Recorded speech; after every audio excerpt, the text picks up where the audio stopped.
皆さんこんにちは、木村直樹です。富士フィルムのカメラにですね、ここにクイックメニューっていうのがあると思うんですけども、このクイックメニューって多分初めてね、富士フィルムのカメラを使い始めた方にとっては結構分かりにくいんじゃないかなってので、それを解説する動画になります。それでですね、クイックメニューっていうのがですね、Q っていうボタンが大体全モデルあるんですよね。ちなみにこれは、XT4 っていうモデルなんですけど、最近発売の E4 だったり、その前の E3 だったり、S10 にはあったかどうか、T3 もあるし、プロ3とかも Q メニューっていうのが絶対あるんですよね。はい。で、普通、どのメーカーのカメラにも、そのクイックメニューっていうのは絶対あって、クイックにですね、例えば画像のサイズを変更したりだとか、ちょっとローにしてみたりとか、フォーカス周りだったりとか、いろいろね、変更できる項目はついてると思うんですけど、富士フィルムのカメラっていうのはですね、2つの機能がクイックメニューに備わってるんですよね。一つは、他のメーカーと同様に、クイックに設定を変更するためのメニュー、クイックなアクセスのためのメニューっていうことです。で、もう一個が、イメージクオリティのカスタムプリセットを登録するための用途っていうのの2つの機能があります。で、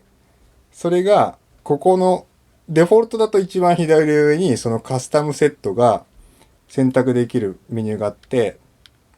1、2、3、4、5、6、7。だいたいね、どのモデルもね、7個あるんですよね。で、ちなみに、このムービースイッチを切り替えて、T4 の場合なんですけど、多分 S10 もそうなんですけど、クイックメニューがですね、写真と動画でこのように別々に7個ずつ保存されるという仕様になっております。はい。これは T4 以降に発売されたモデルですね。なので、どんどん使っていくうちに、そのカスタムのプレセットっていうのを自分なりのね、やつを見つけていくっていうのも一つの楽しみかなって思うんですよね。名前とかも変えられるんで。ちょっと英語だと分かりにくいんで、日本語にしましょう。まずは、そのクイックにアクセスするための、そのクイックメニューっていうのの、この項目がですね、今写真のモードになってて、16個登録してあるんですよね。これデフォルトだと、今もう変えちゃってるんですけど、デフォルトで確か16個あったと思うんですけど、ちなみにムービーだと僕は8個にしてるんですけど、この個数がまず変えられるんですよね。それがですね、このボタンダイヤル設定に行きます。このスパナマークのボタンダイヤル設定に行って、クイックメニュー登録編集の表示数っていうのを4、8、12、16。だから、そんなにね、クイックメニューの中で16個もあったら、クイックじゃないじゃんみたいな。その中でまた選ばなきゃいけないじゃんっていう人もいると思うんですよ。そういう方は、4つとかにすると、もう、これだけみたいになるんで、ちょっと僕は戻しますけど、その個数もね、選べるんですよね。で、クイックメニューを表示させた時のですね、向こう側の景色が透けて見えるの分かりますか？ Mac が映ってるだけなんですけど。で、これ動画にしても、僕はその向こう側の景色が透けて見えるようにしてるんですよ。なんでかっていうと、ここ変えた時に、ちょっとわかるから、例えばトーンを変えた時にちょっとわかるからが理由なんですけど、これをデフォルトだと、黒になってます。操作ボタンダイヤル設定行って、操作ボタンダイヤル設定の表示設定ですね。のズズズっと下の方行って、一番下ですね。クイックメニュー、背景設定、黒にすることができます。これが、今背景が透過してない、見えてない。これだとデフォルトなんですけど、これを透明にするのが、使いやすいんじゃないかなっていう。ルミックス系とかはもうずっと最初から透明なんですけどね。ちょっと1対1になってるのを戻して。なので、個数が変更できて、この背景の透明か黒かも、変更できますよっていうことです。はい。で、ここに、クイックメニューの中に、僕は写真の場合は16個、ムービーの場合は8個登録しているんですけども、1回ボタンを押して次のアクセスで何を表示させたいか、どの項目にクイックメニューとして入りたいかっていうのがですね、自分で選んで使うことができます。で、その方法は、Q メニューを長押しします。そうすると、クイックメニューに何を登録しますかっていうのが出てきますので、じゃあ、最初に右に行ったところに何を入れるかみたいなところですよね。で、何を入れたいかっていうリストがこれです。画像サイズ、画質モード、フィルムシミュレーション、グレーンエフェクト、カラークロームエフェクト、カラークロームブルー、ダイナミックレンジ。ダイナミックレンジ優先っていうのが、ダイナミックレンジが広い時にオートでダイナミックレンジを広くしてくれるっていう機能なんですけど、これをオンにしたりすると、こっちはブラックアウトしたりするんですよね。で、ホワイトバランス、ケルビンですね。色温度の設定。あと、ハイライト、シャドウ。で、カラー、シャープネス、明瞭度、コード感度ノイズ低減、カスタム選択、AF モード、AFC 設定、MF アシスト、タッチパネル、いろいろ、こんな感じであると。なしもできると。はい。これが写真の場合で、これムービーになると変わるんですよ。ムービーになると、フィルムグレインと明瞭度と、あとカラークロームエフェクトっていうのが、まだ写真でしか使えない機能なんで、そういうのが省かれた、フィルムシミュレーション、ダイナミックレンジ、ホワイトバランス、オートホワイトバランス、ハイライト、シャドウ、カラー、シャープネス、ノイズ低減ですね。で、これが選択するボックスですね。あとは AF 系のモード。まあ動画モードのレートだったりビットレートとか、スローモーションとか IS 系ですね。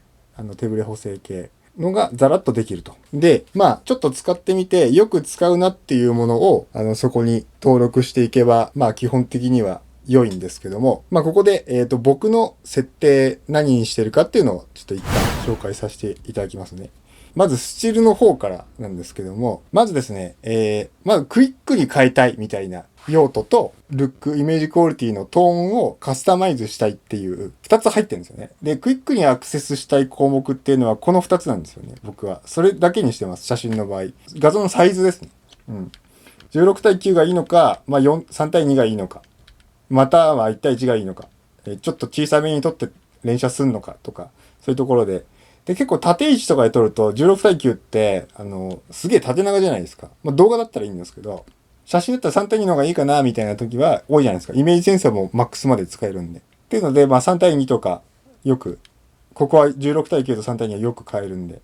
で、あと、ローにするか、まあその画質をちょっと落とすか、それとも JPG と一緒に記録するかっていうところの2つだけに絞りました。クイックアクセスに関する項目はですね、そこに絞って、あとは全部ルックとかトーンに関するものですね。で、これがグレーンエフェクトなんですよね。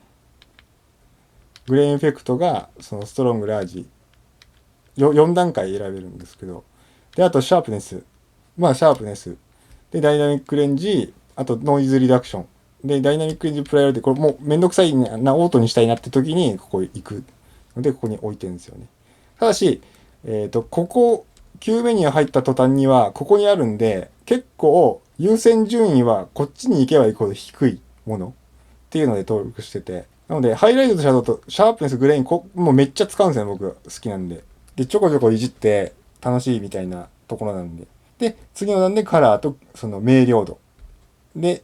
一番下に LCD の明るさとか鮮やかさとかっていうのを、まあ、おまけ程度に入れてる。まあ、16個あると、ここまでアクセスするのに、1、2、3、4、5、6、7じゃないですか。1、あれ、今記憶してたな。記憶してますね。前いた位置に。まあでも基本的にはこっから数えて、こっちに行けば行くほど、クリック数が多くなるんで、優先順位はもう本当にこの近いところから順にいっぱい使うみたいな考え方をしています。はい。っていうのがクイックアクセスに登録している項目。で、次動画なんですけども、動画の方は思い切って僕は8個に減らしました。まあこれはマイメニューとの兼ね合いでもあるんですけど、僕の場合は、動画の記録方式だとか画面のサイズだったりをすべてマイメニューに登録してるんで、やっぱりこっちの方がね、僕は使いやすいなと思うんですよね。メニューに入っちゃった方が、で、メニューに入ってからも結構クイックなんで、その日の一番最初にカメラをつけた時に何撮るかって明日はちょっと 4K で、4K のですね、24p の400Mbps でちょっとかっこいいの撮るんでっていうので、まあこんな感じで多分 F ログで、昼間外なんですけどっていうことをやりやすいのは僕はマイメニューだったんで、クイックメニューからは全て省いてですね、何を入れたかっていうと、まずノイズリダクション、高感度の時のノイズリダクションで ISO3200 とか場合によって6400とか行った時に、ダヴィンチレゾルブとか編集ソフトでももちろんノイズリダクションあるんですけど、なんかすごいな、もちろんあるんですけど、でも、その時間とか結構 GPU でこう重くなっちゃったりするんで、もうできる限り高感度になった時はノイズリダクションをかけるようにしてます、僕は。前もって。本当はもっとはその、輸送ごとにどういう風にノイズがね、出てくるとかみたいなところは、本当はテストしたいんですけど、で、まだしてないんですよね。で、ノイズリダクション。で、シャープネス。で、ダイナミックレンジ。ダイナミックレンジもやっぱり使う。あんまりこう、400とかにするの、そんなに綺麗になるとは思わないんですよ。やっぱり100がいいかなって、ダイナミックレンジ広げたいんだったらログで取った方が綺麗なんじゃないかなっていう風に体感的には思ってるんですけど、でもやっぱりそうとはいえ使うんですよね。なので入れてると。で、その次にこのハイライトとシャドウ。これはね、ルミックス系のやつを使っていた時に、ハイライトとシャドウがもうね、GH4 とかね、GH5 はもうついてるんですよ。それがね、やっぱ思いっきり使いやすい。ライティングをじっくりできる環境だったらいいけど、そうじゃなかったら、特にシャドウをね、マイナスいくつにするとかっていうのはね、一応、なんつうんですか、その時の会長を残しとけるんで、一応使いますね。あんまりこう、黒がしんどい時は。で、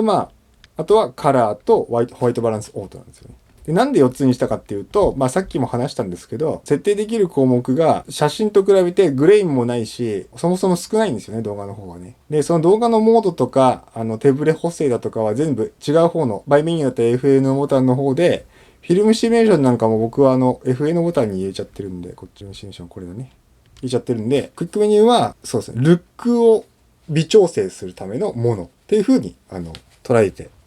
おります。っていうふうに割り切ってる感じですね。で、ここまでが、クイックアクセスをする機能としてのクイックメニューのお話です。で、これからなんですけど、クイックメニューにですね、名前を付けて7つまで登録できるんですよ。これが結構、楽しめるポイントなんじゃないかなっていうふうに僕は、思いまして、紹介します。今、1段階クイックメニューが開いてる状態ですね。この状態から長押しするんですよ。クッキュボタンを。そうすると、カスタム登録を設定していく画面になるんですよね。ちなみに、メニューからだと、そうですね、カスタム登録編集っていうところからいけます。写真の時はイメージクオリティ、動画の時は動画の設定のカスタム登録編集っていうところから、これかなりメニューから行くのめんどくさいんで、一回クイックメニューを開きました。で、結構、シャープにするマイナス1で、カラーマイナス2で、これ前回のやつなんですけど、シャドウトーンは、マイナス2にして、ハイライトも、マイナス1。これを登録したいっていうことで長押しするんですよ。そうすると、現在の設定を反映で実行します。で、そうすると、フィルムシミュレーションさっきベルビアで作ってあったのが、今度エテルナで作りましたよってことになるんですよね。で、もう名前つけます。これが、この前のやつってことで、この前。はい。っていう感じができるんですよね。例えば、まだそれ僕全然そこまで動画の方もスチールの方もカスタムプリセットっていうんですか、カスタムルックを作ってはいないんですけども、一個だけこのストリーミングって、OBS につなげるときに、ちょっとこう、色の濃さとか変わっちゃうんですよね。その時のための設定っていうのをここにつけたりしてますね。ちなみに、ホワイトバランスの、こういう風にシフトしたやつも、これで、こういう風に T4 以降はホワイトバランスシフトも登録できる。T3 はちょっと多分なんですけどホワイトバランスシフトがこれに保存できなかったはずなんですよね。すごい微妙な改善点ではあるんですけど、そういうところはあるっていうところです。これ写真の場合は、例えばどうなるのかっていうと、一回押して、そうすると普通のクイックメニューなんですよね。だから長押し、そのままで長押しすると、クイックメニューに何の項目を入れるか。で、クイックメニューの中でいろいろちょっと設定をいじりましたと。そうですね。フィルメーションエテルナにして、もうちょいコントラスト効かしたいなっていうことで、バッキバキにしたとするじゃないですか。もうバッキバキに。で、シャープネスもマイナス5で、ダイナミックレンジは200ぐらいにしといて、全部ストロングと。で、グレインエフェクトももう最強のストロングのラージ。ストロングのラージにして、カラーももうバッキバキにしましょうと。で、クリアリティは下げる。まあちょっとめちゃめちゃな、あれですけど、iMac が、まあリンゴマークなんてこんなになっちゃってるみたいな、これかっこいいなってなったとするんじゃないですか。その日なんかちょっと気分でそういう風にやってて。そしたら、このクイックメニューをそのまま長押しするんです。で、もうこれにね、現在の設定を反映するんですよね。はい。で、名前を付けましょうって感じですね。これはだからエテルナのバッキバキだから、バキバキみたいな感じで。まあ本当はちゃんとかっこいいのつけた方がいいと思うんですけど。っていうので、言ってみると、いろいろゴリゴリにしたやつっていうのが、まあこういう風に、一回電源を振って、次の時に、はいと、ここに呼び出すことができる。バキバキっていう、まあ自分なりのね、そのトーンのプリセットっていうのができましたよっていうことなんですよね。もちろん状況別で、そうだな、ベース、まあ3になっちゃってるから、とりあえず、これどこで作ってもいいと思うんですけど、とりあえず、風景を撮るときの、今日は風景を撮るから、すごい鮮明に撮りたいと。しかも LCD のね、色とかは、これを登録するとするじゃないですか。これで、しかもメルビアにするという。まあ、風景なんで、ちょっと H で。で、どうなったかっていうと、で、ここでちょっと注意点なんですよね。さっき、ルックに関する項目っていうのは、こう、さっき風景用で作った H でいいんですけど、ここの明るさのところだけは、実は他のにしても LCD は5なんですよ。だからこのカメラ機能ですか、ルック以外に関する項目っていうのは、カスタムプレセットとしては登録されないんですよね。ルックに関する項目のみ、そうやって設定されていくっていうことなんですよ。まあそんな感じの使い方なんですよ。だから、まあちょっとこうややこしいんで、一番最初買った時に、まず使ってから、慣れてきてから、クイックメニューのやつを使っていけばいいと思うんですけど、結構ね、考えられた自然な流れだと思うんですよ、今の流れって。なんか撮ってて、なんか今日、シャドウをちょっと下げてみよう、なんか、みたいな。で、なんか、CCR ブルー使ってみよう。で、ちょっとストロングだとなんか強すぎるからウィークにしてみよう、みたいな、その日の設定を帰ってきた時に、このまま新しく追加することができるっていうインターフェースなんですよね。はい。っていうのをお分かりいただけましたでしょうかっていうところで、まあ、クイックメニューの説明としては分かっていただけましたでしょうか。それでですね、T3 の時は僕はよく使ってた項目があって、このコダカラーのフィルムシミュレーションレシピっていうので検索すると、出てくるサイトがあるんですよね。で、これアプリにもなってるんですけど、で、まあこういう他の人が作ったそのプリセットっていうのを公開してくれてるんですよね。ここに。クラシッククローブのダイナミックレンジ、ダイナミック400のハイライトマイナス1っていうホワイトバランスが、ほら、6300ケルビンのマイナス1レッドマイナス4、それで作ってみましょうか。まずクラシッククロームじゃないですか。のダイナミックレンジが400。で、ローじゃないですね。ファインですね。で、ハイライトがマイナス1、シャドウがプラス2、シャドウを上げるんだ。で、カラーがマイナス2。シャープネスがプラス2。はい。ノイズリアクションマイナス4。ノイズリアクションしないっていうことですね。はい。グレインストロング。ストロング、まあいろいろあるんだけど、ストロングスモールにしましょうか。で、カラークロームエフェクトがとりあえずオフで、ホワイトバランスが、6300。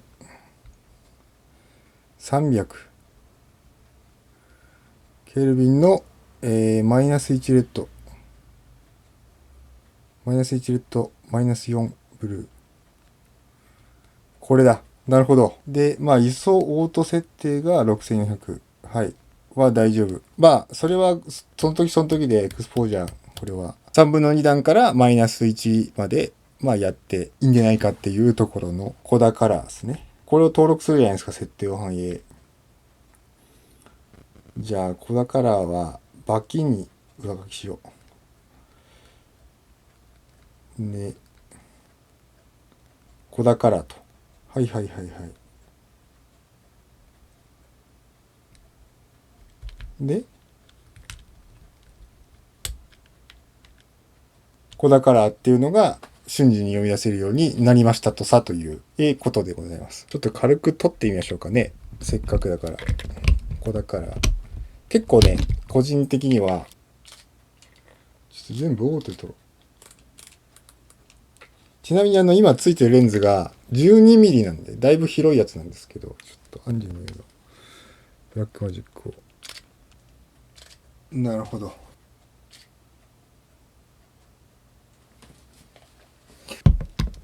はい、いかがでしたでしょうか。このような感じでクイックメニュー。慣れてきたら、自然に使っていけるようなインターフェースになってると思うんで、ただわかんないうちは、結構ね、動画とムービーで切り替えたりするから、紛らわしい部分も多々あるんで、紹介してみたいです。慣れてきたら、自分なりのね、もちろんこの富士ウィークリーっていうサイト、アプリもあるんですけど、これ行ってもいいし、別に自分でね、自分なりのそのフィルムシミュレーションをこれがいいみたいな、もし見つかれば、それを登録してもいいしっていう感じで、かなり楽しめるんじゃないかなと思うので、ぜひ慣れてきたら使ってみてくださいっていう感じでございます。はい。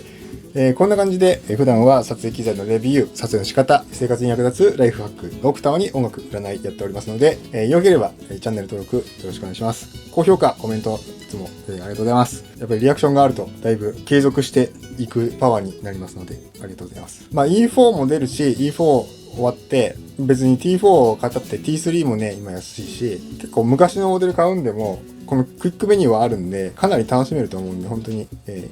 試してみてくださいっていう感じですかね。